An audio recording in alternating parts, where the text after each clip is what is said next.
My name is Travis Saunders, and I had the privilege of serving as the sedentary behavior content expert on these guidelines. So before I begin, I would just like to acknowledge and thank the work of all of my colleagues who contributed to our work related to sedentary behavior, and in particular Dr. Genevieve Healy from Australia, as well as Travis McIsaac, Kevin Duyette, and Nick Galton, who worked with me at the University of Prince Edward Island.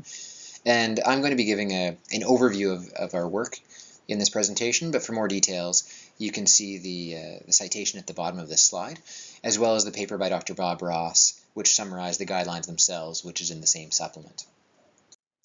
So the take-home messages from this portion of the presentation are that high levels of sedentary behavior are associated with numerous negative health outcomes among adults and older adults. There is a dose-response relationship between sedentary behavior and mortality. And finally, for optimal health, Canadian adults should limit their total daily sedentary behavior, their recreational screen time, and break up periods of long sitting. So a bit of background before we get to the recommendations themselves. Sedentary behavior refers to any waking behavior characterized by low energy expenditure while in a sitting, reclining, or lying posture. So we're only talking about waking behaviors because sleep is separate and distinct. And so generally, anytime you're sitting or lying down and not engaging in physical activity, you are likely engaging in sedentary behavior. So some common examples obviously are sitting. We can also break sedentary behavior into screen and non-screen sedentary behaviors. So for example, screen are things like TV, watching movies, playing video games, using a computer, oftentimes using social media and smartphones. We can also break it down into occupational, educational, and recreational forms of sedentary behavior. And it's important to understand the relationship between sedentary behavior and health because Canadian adults spend 9 to 10 hours a day engaging in sedentary behavior. So it is a very prevalent activity, so it's important to know if that's having a health impact.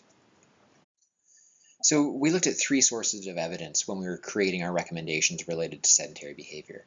The first was an overview of systematic reviews performed by our group that looked at the relationship between sedentary behavior and health outcomes in adults.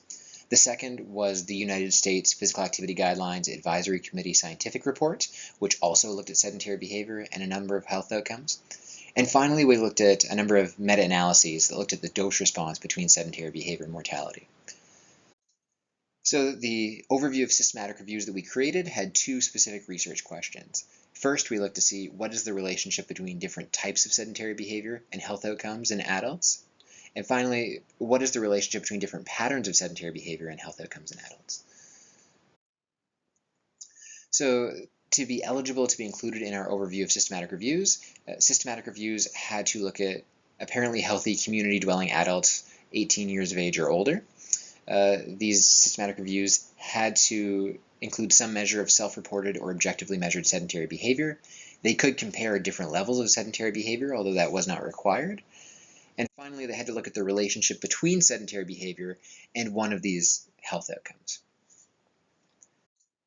Now, the United States Scientific Report looked at a number of research questions related to sedentary behavior and health, but the ones that I'm going to focus on for this presentation are that they looked at 3 outcomes related to the relationship between sedentary behavior and all-cause mortality, cardiovascular disease mortality, and cancer mortality.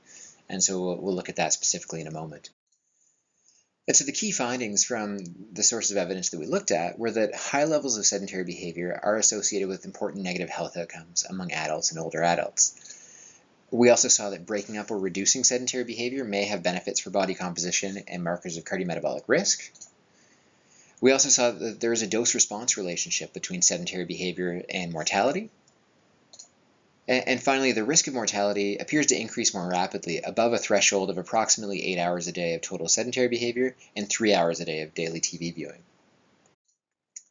So the first key finding comes from our overview of systematic reviews, and what we found was that high levels of sedentary behavior are unfavorably associated with cognitive function, depression, function and disability, physical activity levels, and physical health-related quality of life. Total sedentary behavior and TV viewing were most consistently associated with unfavorable health outcomes, whereas computer and internet use did show some favorable associations with cognitive function for older adults specifically. And the quality of evidence for these findings was low to very low. When we look at patterns of sedentary behavior, what we saw is that reducing or breaking up sedentary behavior may have benefits for markers of body composition as well as markers of cardiometabolic risk. And here the quality of evidence was again low and very low. When we look at the results from the American report, we see that they concluded there was strong evidence of a relationship between sedentary behavior and higher risk of all-cause mortality and cardiovascular disease mortality. They also saw strong evidence of a direct curvilinear dose-response relationship between sedentary behavior and all-cause mortality, where the slope of the relationship increased at higher amounts of sedentary behavior. And finally, they saw strong evidence of a direct positive dose-response relationship between sedentary behavior and cardiovascular disease mortality. Finally, when we looked at meta-analyses that looked at the dose response between sedentary behavior and mortality, what we saw is that the risk of all-cause mortality appears to increase more rapidly above thresholds somewhere between 7 and 9.5 hours a day, so with an approximate midpoint of about 8 hours a day, where we start to see a more rapid increase in the risk of mortality as sedentary behavior increases. When we look at TV viewing, what we see is that the risk of all-cause mortality seems to increase more rapidly above a threshold of 3 to 4 hours a day, although more studies seem to cluster closer to 3 or 3.5 hours a day. So based on what I've just shown you, our guideline recommendations were that for Canadian adults, a healthy day includes limiting sedentary time to 8 hours or less, which includes no more than 3 hours of recreational screen time, and breaking up long periods of sitting as often as possible. This was a strong recommendation despite very low quality of evidence. Now, the implications for public health are that limiting total daily sedentary behavior, recreational screen time, and long periods of sitting are likely to reduce individual Canadians' risk of chronic disease, morbidity, and mortality. Meeting these recommendations could have important benefits for the population as a whole.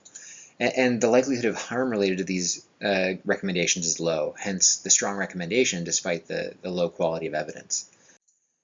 So in conclusion, what we saw is that high levels of sedentary behavior are associated with numerous negative health outcomes among adults and older adults. There is a dose-response relationship between sedentary behavior and mortality.